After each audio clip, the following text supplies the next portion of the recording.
This is a teardown of a Mitsubishi XCS-3000 display controller, and I have taken the liberty to remove the cover screws for the sake of time.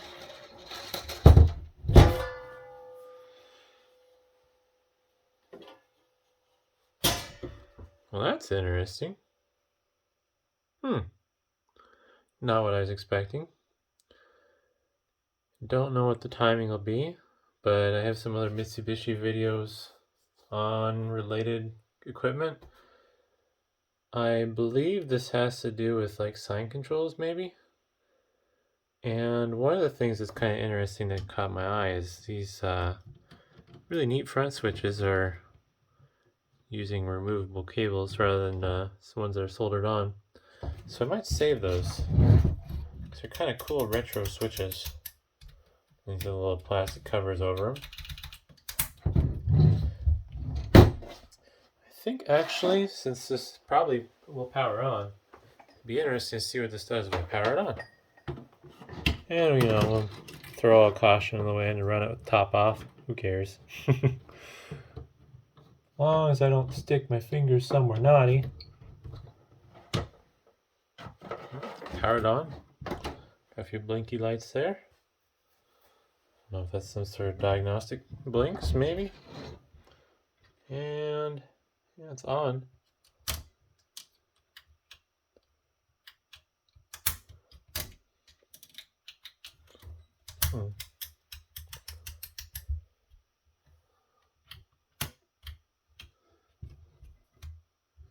Interesting. Yeah, not much to see there.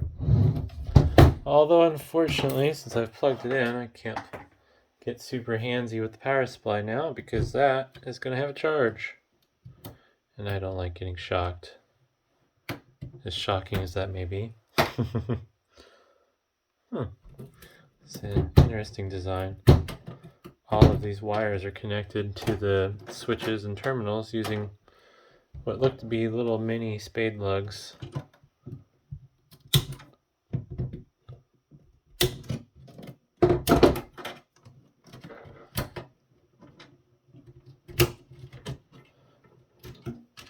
Some cable management clips are kind of nice as well. Oops. Be interesting to see how much voltage is still in that power supply, but my multimeter is not handy at the moment. So some of these switches are, well, no, I guess this is switch. No, actually these wires go to two switches. So these two switches are wired to some of the back connections on this unit. Won't be too much to see in here, but yeah, let's see what we come up with. Oh, actually, I'm trying to screw that. I'll use the drill. Try to be quiet with this, hopefully.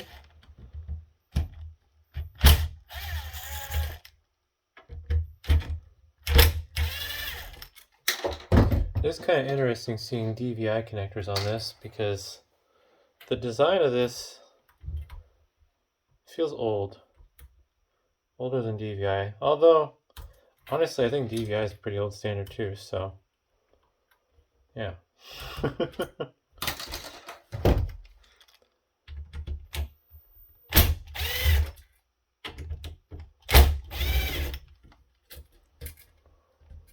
Alrighty.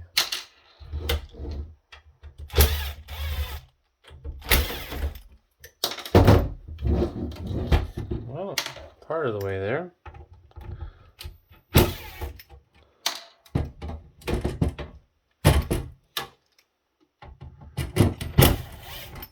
Really not much to see on the front, so I'm probably just going to leave that portion alone. Here's the main PCB. I'm guessing these are going to also be Altera Cyclone 2 chips based on the way what's showing looks. Yeah. So, I'll zoom in a little better there. There we go.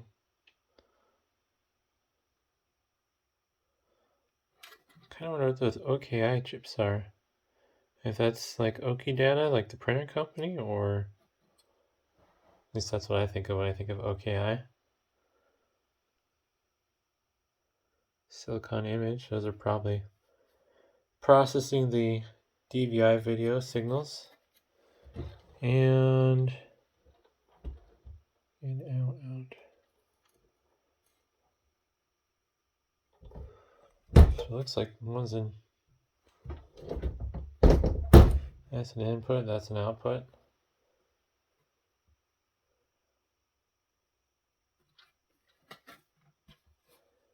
And doesn't appear to be anything on the bottom of the board. Just some passives. Yeah, maybe those are. Nope, just more passives. And a bunch of resistors and capacitors and stuff. Pretty plain. I think I will try to disconnect this switch. Let's see what this looks like. There's a lot of pins on these. I don't know what the story with that is, because they're obviously not using all of them. That might be trickier to get out than I think it is. Oh, nope. That just, that played nice. Wow. There's a little switch. All the little connectors there. And what are you rated for? Alright, if I can get focus.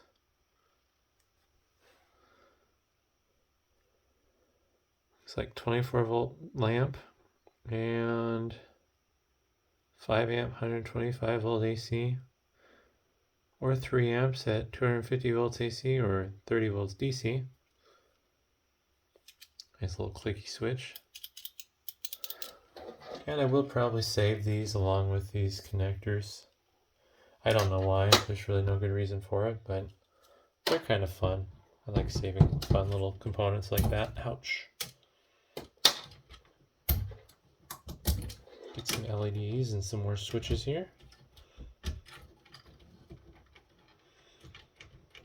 Hopefully there's no naughty voltages left in the power supply, because I'm getting pretty close to it.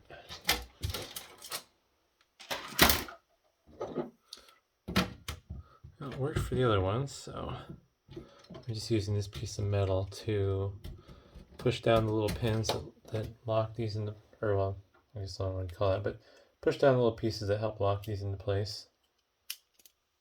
But it's kind of cool. Actually, kind of neat to repurpose this. Use the chassis and then run these connectors to that back panel and make it a little control box. Oh, that one went flying. Oops, bent one of the pins. Yeah, basically the same ratings. I'm guessing that's just the only thing that's different is the cover.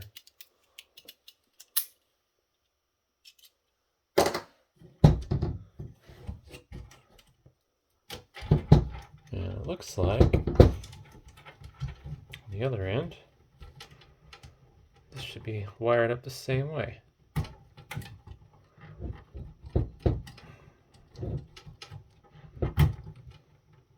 It's kind of nice they have these little boots over the connectors to protect them from being shorted out.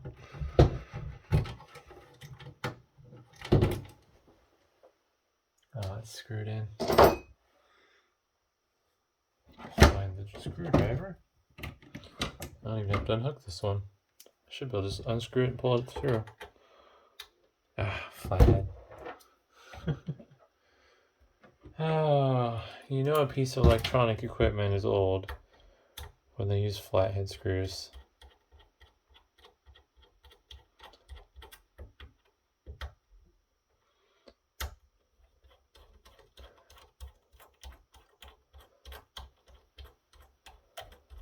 Well, let's see. There we go.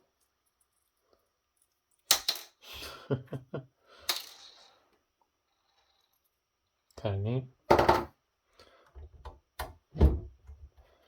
What I'll end up doing with them, I don't know. Oh, this actually might be Phoenix connectors. We'll get this one out and then we'll take a look.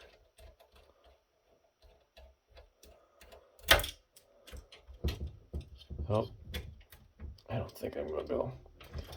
I gotta remove the cables, unfortunately. I was thinking I could be lazy and force it through.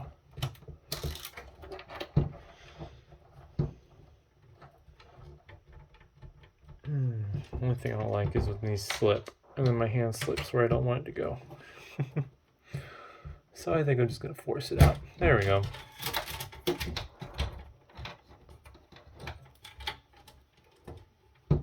Maybe. Ground.